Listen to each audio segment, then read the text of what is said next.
Good news for those wide receiver needy NFL teams in the 2024 offseason, and there's a few of them. There's quite a few of them, actually. This is another fantastic wide receiver draft class, including a record-breaking Xavier Worthy 4.21 40 time. But bad news is, if you wanted Mike Evans, he's now off the market. Is that market now set for those wide receivers that are looking for new deals? All that and more coming up on today's Peacock and Williamson. NFL analyst Brian Peacock and former NFL scout Matt Williamson bring you expert NFL analysis every day in less than 30 minutes. Get an inside look into the NFL on the field and in the front office. With elite breakdowns, next-level analysis, and in-depth information only for the real NFL fans. This is Peacock and Williamson, and it starts now.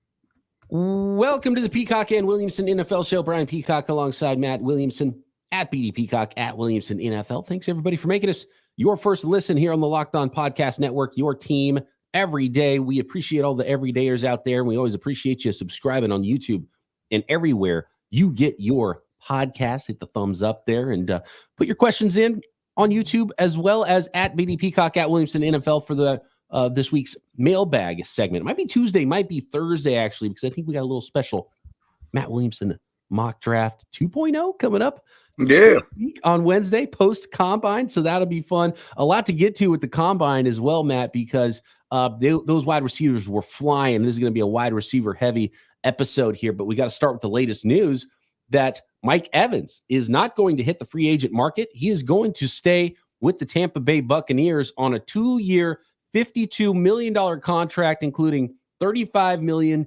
guarantees per Adam Schefter through his agent at Durkee Gilmore. So if there was any ambiguity about where these guys get their news breaking information from, it's from the agents, guys. And so I love the shout out.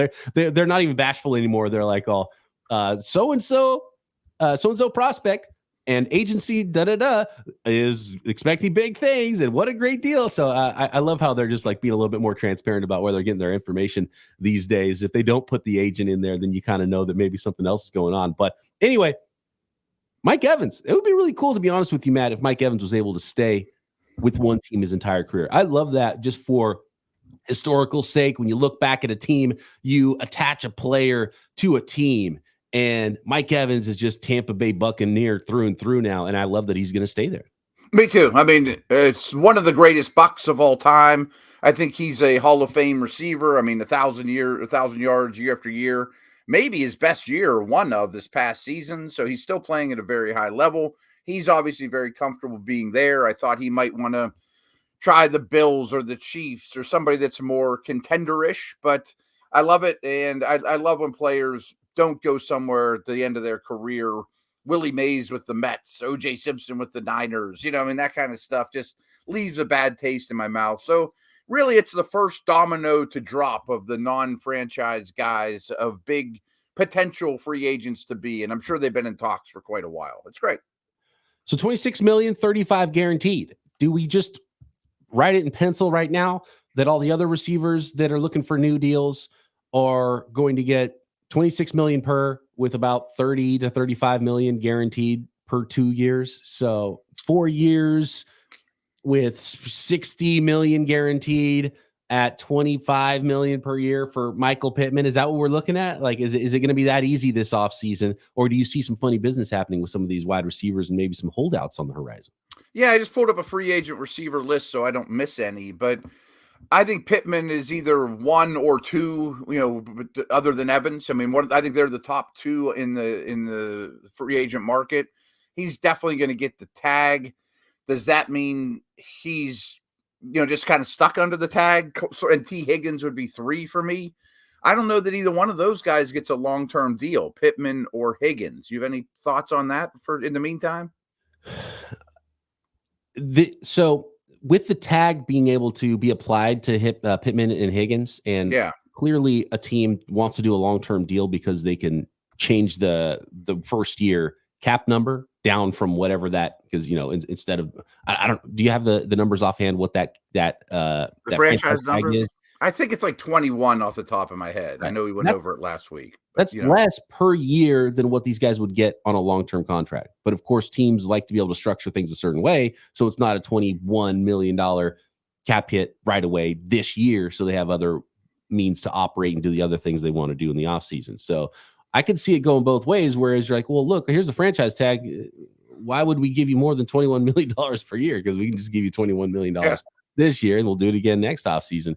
And then there's the guys who are also under contract that were first-round picks in 2020 with Ayuk, CeeDee Lamb, Justin Jefferson. None of those guys are going to show up to OTAs or training camp until they get new contracts, I would imagine. And so and when it comes to Justin Jefferson, he's going to blow away whatever Mike Evans got, right? So he's eyeballing $30 million per year is what he's angling for. And then so does CeeDee Lamb and Brandon Ayuk and Michael Pittman. Would they prefer to just kind of wait and see how those contracts come through and then say, okay, guess what? The market just went up. Cap went up 13%. I want 13% more than whatever A.J. Brown got a couple years ago. Yeah, you brought up some good names there, Lamb, Ayuk, Jefferson, because I think that's the conversation, really, not the. So when I'm looking at the free agents to be, Pittman and Higgins will be tagged. I don't think Higgins is going to get a long-term deal from the Bengals. He might from the Panthers or somebody in trade.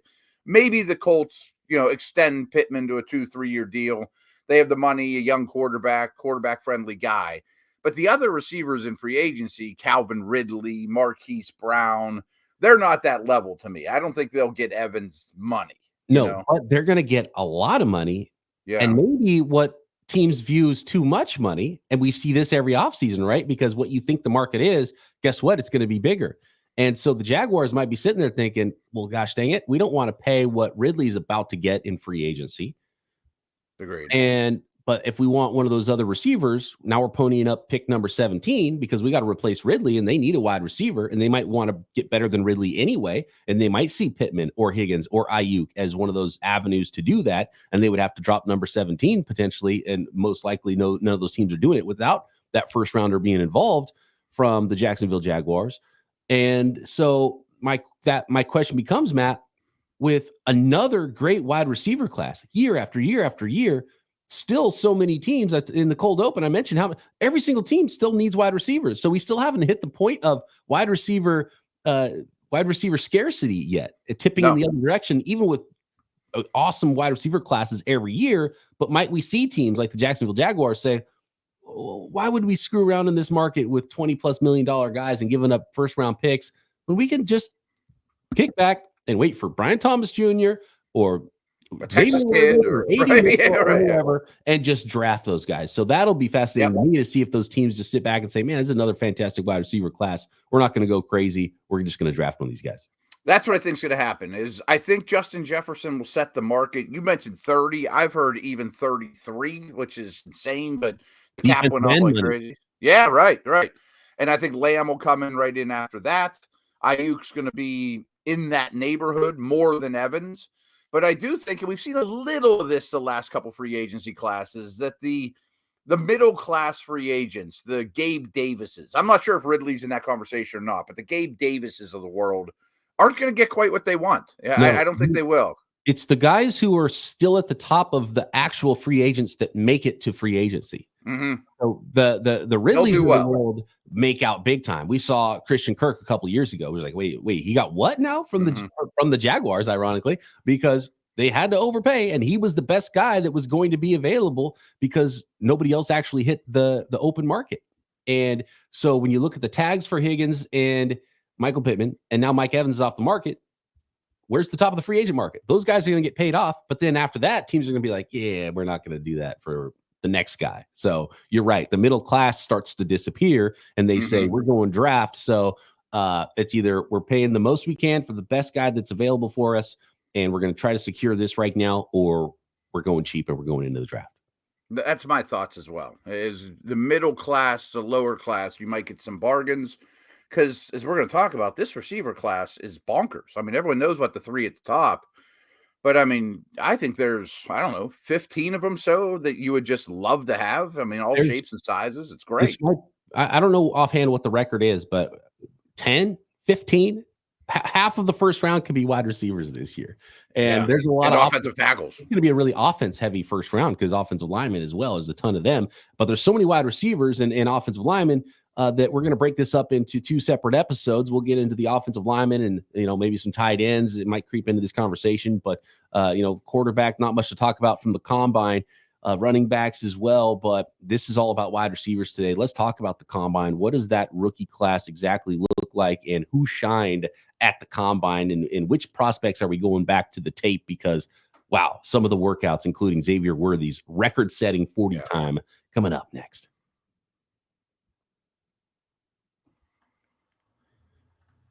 Get buckets right now with your first bet on FanDuel, America's #1 sportsbook, because right now, new customers get $150 in bonus bets with any winning $5 bet. That's $150 extra to play with if your first bet wins at FanDuel. Bet on all your favorite NBA players and teams with quick bets, live same-game parlays, exclusive props, tons of ways to play, tons of ways to bet on the NBA, NHL, Major League Baseball getting going, whether it's motorsports, combat sports, snooker, soccer, tennis, golf, whatever it is, you can find that action on FanDuel. And yeah, I know the NFL season isn't going on, but guess what? The offseason is still hot, and you can still bet on NFL futures for 2024. And of course, those draft props. And you know what? You might be able to that might be the best way for you to make your money on FanDuel. Listening to this podcast and then hitting those NFL draft props. I always have fun doing it every single year.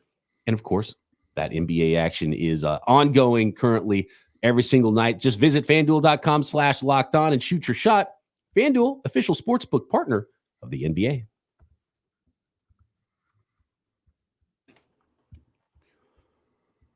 .421, the fastest 40 time in combine history. Texas wide receiver Xavier Worthy, and Adonai Mitchell, his teammate, had the third fastest time with 4.34, something I didn't see coming. Both those guys came in a little smaller, a little shorter, about 2 inches shorter than listed. They were listed at 6'4" and 6'1". They actually came in at 5'11" and 6'2", but they blazed, and they were a little lighter than I expected as well. Xavier Worthy, 165 pounds, and I see a workout like that, and I think, I don't even know what to do with this guy anymore. He's going to go high. Is he going to go too high? Do you change your evaluation? Are you double counting the tape with the speed because you already saw the speed on tape?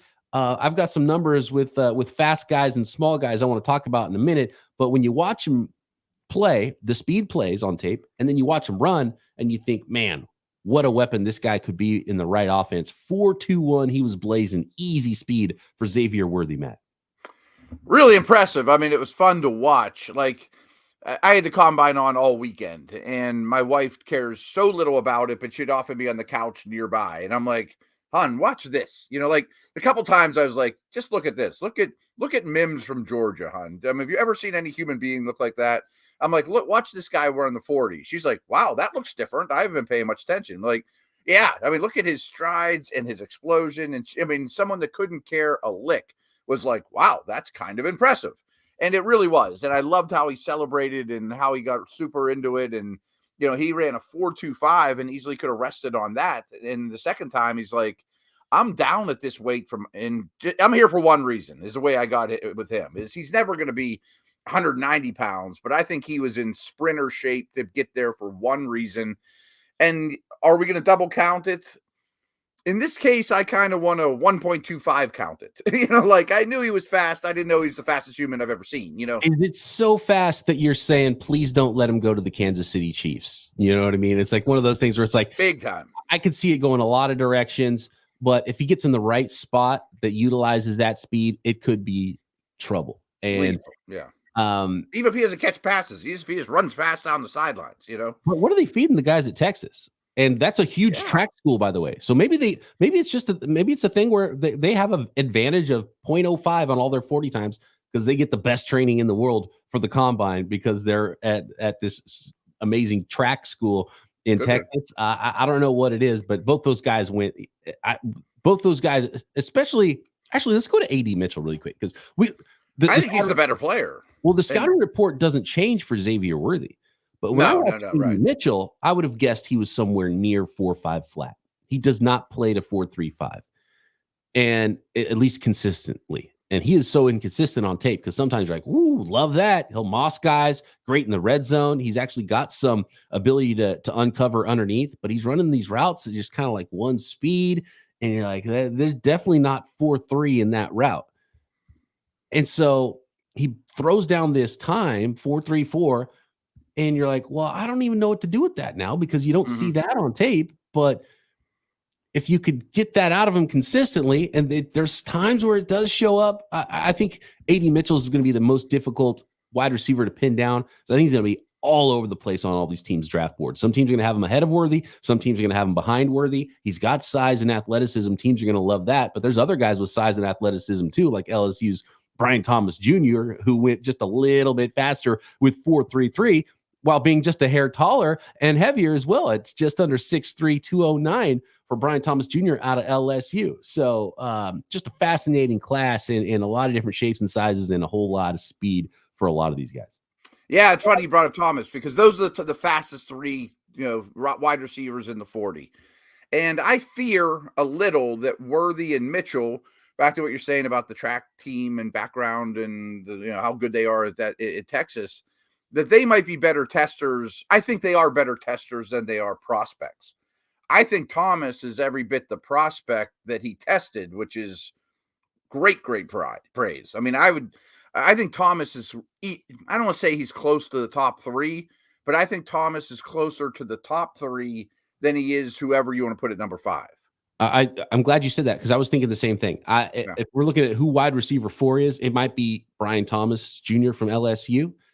But I don't think you should be shocked if Xavier Worthy ends up being the 4th receiver taken, or Odunze Mitchell ends up being the 4th receiver taken. This could go a lot of directions, and every team is going to see these guys differently. And of course, meetings and other reports and coaches are going to get involved now, and I do think they're all going to go pretty darn high. And I'd be shocked if all those guys don't make it in the first round at this point.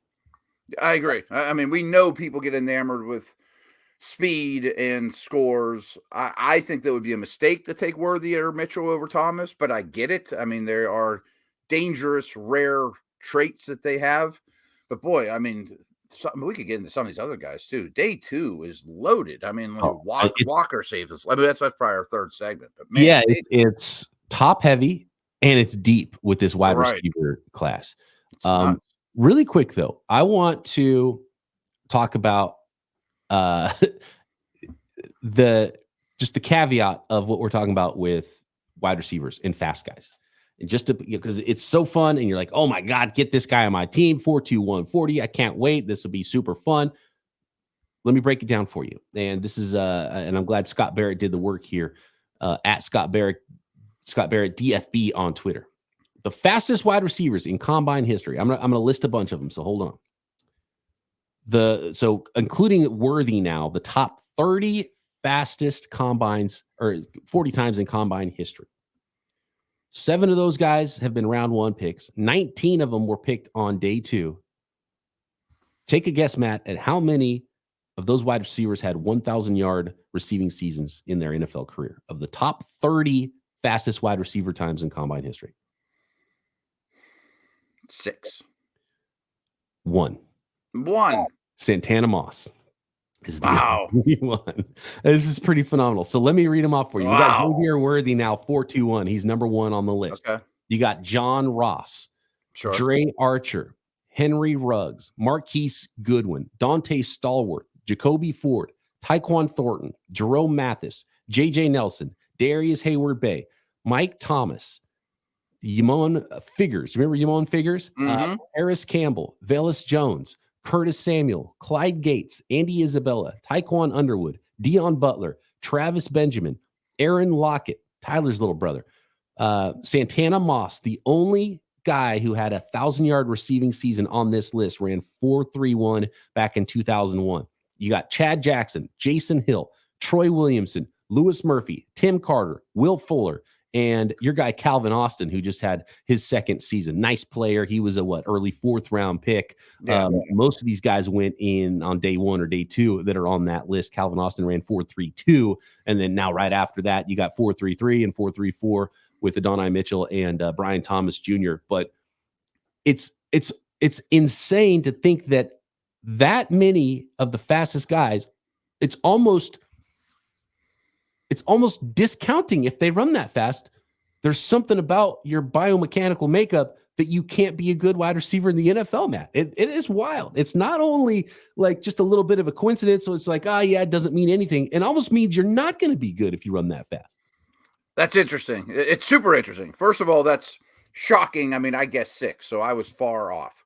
Now, I do think there's 10 names on that list that weren't good prospects when they came to Indianapolis. You know what I mean? Like, they could have ran a 4 flat and they wouldn't have been good football players. Dre Archer's, some of those dudes are just tiny people that probably were lucky to come to Indy. Right. But also, I think more to be said. I think there's 2 takeaways, which I think is your point, is you're almost certain to get overdrafted if you're one of those guys. That you're not going to live up to your draft slot or be as good as possible.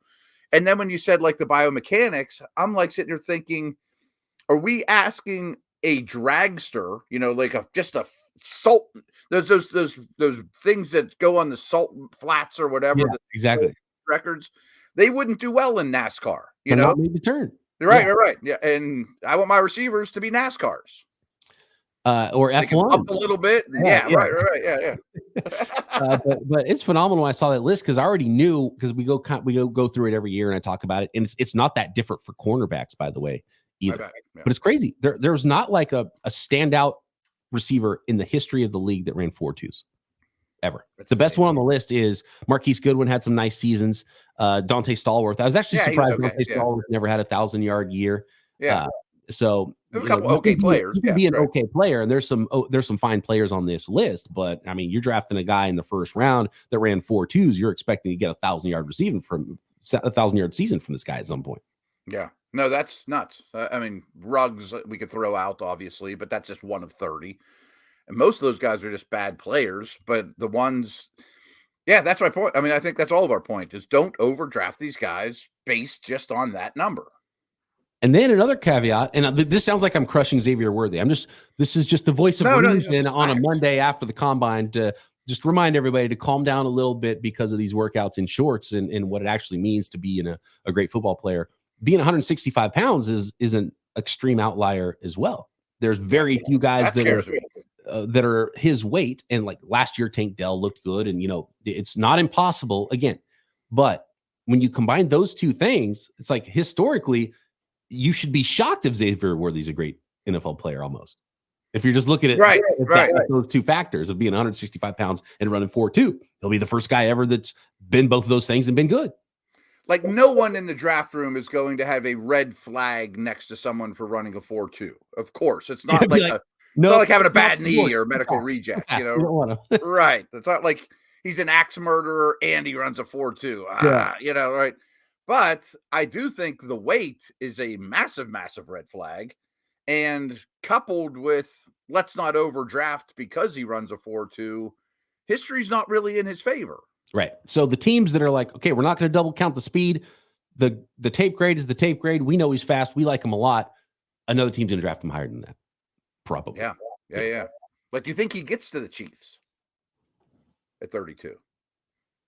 Only takes one. There's so many good ones. Let's talk about some of the other good ones as well. And we're gonna have to stack all this up, and I can't wait to see where he goes in your mock draft. If he makes it in your Wednesday mock draft post combine, I think he'll go round 1. All right, let's talk about some of the other guys because there's a lot of candidates for round 1 next. This next segment is sponsored by BetterHelp Online Therapy. And have you ever thought to yourself, man, if I just had more time? So many of us spend our lives wishing we had more time. And the question becomes, time for what? If time was unlimited, how would you use it? The best way to squeeze that special thing into your schedule is to know what's important to you and make it a priority. Therapy can help you find what matters to you so you can do more of it. If you're thinking of starting therapy, give BetterHelp a try. It's entirely online, designed to be convenient, flexible, and suited to your specific schedule. Just fill out a brief questionnaire. You get matched with a licensed therapist. And by the way, it's okay. Sometimes you don't hit it off with a therapist right away, and you can switch therapists at any time for no additional charge. Learn to make time for what makes you happy with BetterHelp. Visit BetterHelp.com/lockedon today and get 10% off your first month. That's BetterHelp, HELP.com/lockedon.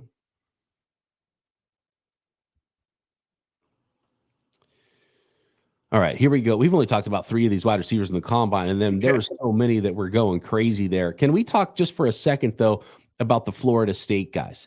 And they didn't necessarily blaze in the 40-yard dash, but I knew Keon Coleman was a guy who's, a jump ball winner, downfield weapon. He came in at 6'3" and a quarter, 213 pounds. That looked maybe a little lighter than he looks on tape. He was probably trying to run fast. Didn't run fast. Second slowest 40, actually, at 4.61. But I didn't realize, because I didn't watch a lot of Florida State this year, and I'm going back to watch all these prospects and watch them in double time fashion rather than watching a lot of college football on Saturdays. I've talked before about how my Saturdays need to be football free for the most part because I need to spend time with my family instead of in front of the TV all day every day, especially on the weekend. So that's my one day I don't watch a lot of football, and I don't watch a lot of college football during the season, and I catch up during the draft process. But I didn't realize they had a bigger wide receiver on the other side. Yeah. This is like David Robinson and Tim Duncan on the outside. Johnny Wilson, 6'6", 231, one of the biggest wide receiver prospects ever. And we're talking about tight end territory. But he said, I am a wide receiver running 4.52, 37-inch vertical. So fantastic combine for Florida State's Johnny Wilson. And by the way, this just means you run a slow 40 time. You still like the tape of Keon Coleman. It's the reverse of what's going on with Xavier Worthy. You might get a little discount now on Keon Coleman because he didn't run great. Yeah, Wilson's a strange one. I mean, deep down, I think he's Darren Waller. More, I'm worried he's Kelvin Benjamin, which isn't necessarily a compliment. Who else do you comp him to? Those are like the only 2 names that come to mind, especially Waller. I love that one. Yeah, I think, as a move tight end, because I did watch him for pretty thoroughly one day. He's kind of leggy, and he gets tackled below the waist a lot, because he just has a lot of surface area there and doesn't bend great as you'd expect. But he's an interesting guy for sure. And I didn't expect him to run as well as he did. Maybe you do just line him up outside the numbers and have him be big and run fast, and not do a lot of change of direction type routes. By the way, 5 and 3/8-inch arm length. That's offensive tackle arm length for Johnny. It's nuts. It's nuts. Yeah.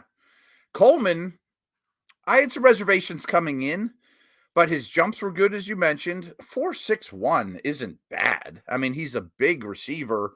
He's going to be a contested catch guy. But this is kind of a Puka Nacua thing. I think the scouting community, or at least us in the media, I'm sure teams have been on this, they watched that gauntlet drill, and Coleman was like the best of all of them. And Puka was like that, where he had now that they have the GPS timer on the gauntlet drill, where people might not even know what that is, where they throw the ball, catch it, run it in a straight line as fast as you can. Nacua was great at it. Coleman was great at it. And I used to kind of think when I was young in this world, like, that's a dumb drill. And why are they making them drop the ball? That's stupid. But the body control to still maintain your speed might be more important than lining up in a track stance and running 40 yards.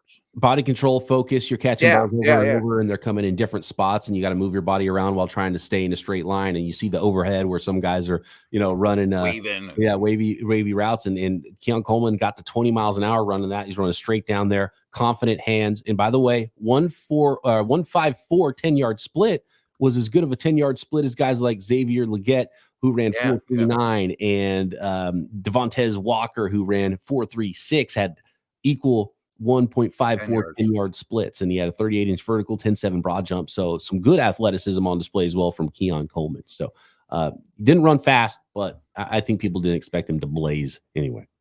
Yeah, there's a lot of guys like, Michael Thomas comes to mind. Like, he was a first-round player at Ohio State, ran like a 4.58, goes in the second round and catches 100 balls a year. You know what I mean? By the way, I mentioned Xavier Legette, 4.39. He did that at 6'1", 221. He's 50 pounds heavier than these other guys, especially, Jacob Cowing, 168, Xavier Worthy, 165 pounds. He did it at 221 pounds out of South Carolina. So, that weighs differently to me, 40-inch vertical as well for Legette. And he's a very straight line-ish guy, but he's explosive and he's big. And speaking of the gauntlet drill, I don't know if anyone helped themselves more than a guy like Ladd McConkey, who might see himself in the first round as well. I mean, you want to talk about routing people up in college, Ladd McConkey out of Georgia, 5'11.5", 186 pounds, and then came in and ran a 4.39. He was awesome in the drills. He moves around so easy, natural hands, gets open. but more of a shorter arm guy. I know people threw out the 5'11 and a half, 186 pounds, 439 is like, that's Garrett Wilson. Well, Garrett Wilson, bigger hands, longer arms, a little different type of guy. Style. But Ladd McConkey absolutely helped himself. He doesn't get out of the top 50. He might be a first rounder for sure. He might be. Real quick, you mentioned Leggett. I wanted to throw Devontae Walker in that mix too, because both of them had very underwhelming Senior Bowls, and I think they redeemed themselves quite a bit. They have to be happy with where their momentum is. McConkey, though, you're right. I mean, he is 7-Eleven. That guy's open all the time. I think people underestimate his speed. People just are like, oh, that's Phil McConkey's son. First of all, it isn't. He's not even related to him. It's assumed that he's like a McCaffrey that grew up around the game because his dad played. Blah, blah. No, he's not even related to the guy. He's just a really good football player. Athletic McConkey bloodlines going back to Ireland or wherever. I don't know. Right, wherever, yeah. Ricky Pearsall, another one out of Florida. He had a great test. Well for himself, 6'1", really 189. He ran 4.41. I mean, we're talking about there's 20 wide receivers that ran 4.45 and faster, 4.46 and faster. It's crazy. Roman Wilson, Troy Franklin, these guys all looked like top 50 picks a week ago, and now really look like top 50 picks. I mean, we didn't even mention Rome Odunze. I mean, he only ran a 4.45, but his other tests were phenomenal, and everything else he did was top notch. Just under 6'3", 6'2" and 7/8, 212 pounds for Rome Odunze, 4.45 in the 40, 39-inch vertical. Awesome in the 3-cone. He was still trying to make that even faster. 4.03 in the shuttle, which is fantastic as well. So really good combine for Rome Odunze, solidifying himself, especially with the other top wide receivers. Marvin Harrison Jr. not doing anything. Malik Neighbors not doing anything. He didn't even weigh in. Can we talk about that for a second? So Jaden Daniels and Malik Neighbors didn't do anything at the combine. I get it. LSU, they're top 5 guys. Everyone and their mother's going to be at the LSU Pro Day. They can get first of all, I would always, if I'm an agent, I'm advising my clients to run at Indy. It is a fast track. You're not going to do a faster time, and nobody cares about your fast time, hand time anyway. They care about your official time at the combine more. But maybe there's work to do. They want to be the right weight, whatever. You're controlling your destiny. One of the guys, and you might not have your best day, and you need the last inning to win the game. Right. And this sort of goes back to what we were talking about with Marvin Harrison Jr. last week, and Caleb Williams. It's like when you're that prospect, you can really control the process and do what you want and make the process work for you. But they must have the same agent. I think Malachi Corley does. I think they do. With Neighbors, and so he's doing the same thing, but everyone and their mother is not going to be at the Western Kentucky Pro Day. And I really wanted to see Malachi Corley run. And if he would have thrown down 4.4s when he's, 5'10", 5'11", 215 pounds, the way he runs after the catch, he just had to put up a time close to 4.5. And I mean, he's golden.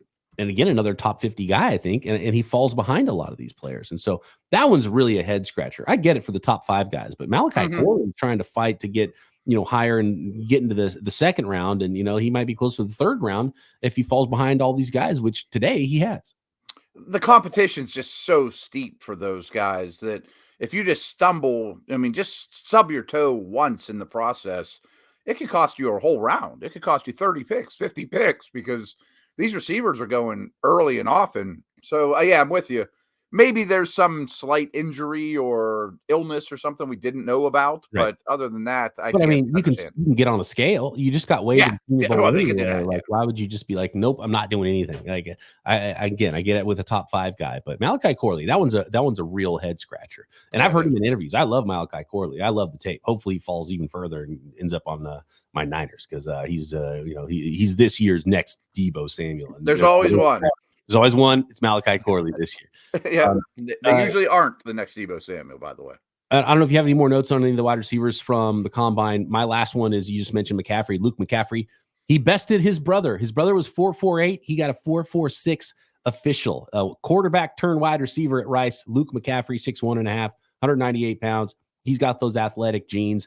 Now he's a wide receiver like his dad after being a quarterback. And interesting little prospect there. It might be, he's not going to go high or anything. He's a day 3 guy, but we'll see. And there's Brandon Rice, Jerry Rice's kid as well, with a very Jerry Rice-ish workout where he's just kind of solid, not spectacular in any of the categories. 6'2", 198 pounds. I don't have anything else to add. I mean, there's so many receivers we could talk about. There's some that even didn't enter the equation that'll be day 2 guys, let alone some other intriguing day 3 players.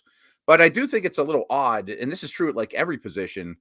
Nobody's running shuttles or 3 cones anymore, by the way. They're like, we're just done with that. I think because the day's so long and that's the last thing they asked them to do, they're just not their best anymore. And that's the more important workout. Like, that's what I want to see. I want to see him change directions. I don't care about the 40. We've already talked about how little it matters, actually.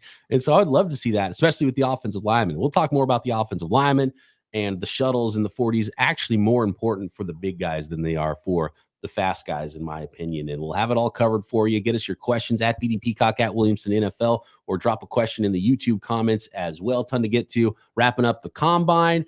And, of course, free agency around the corner. We've got you covered every day right here, Peacock and Williamson.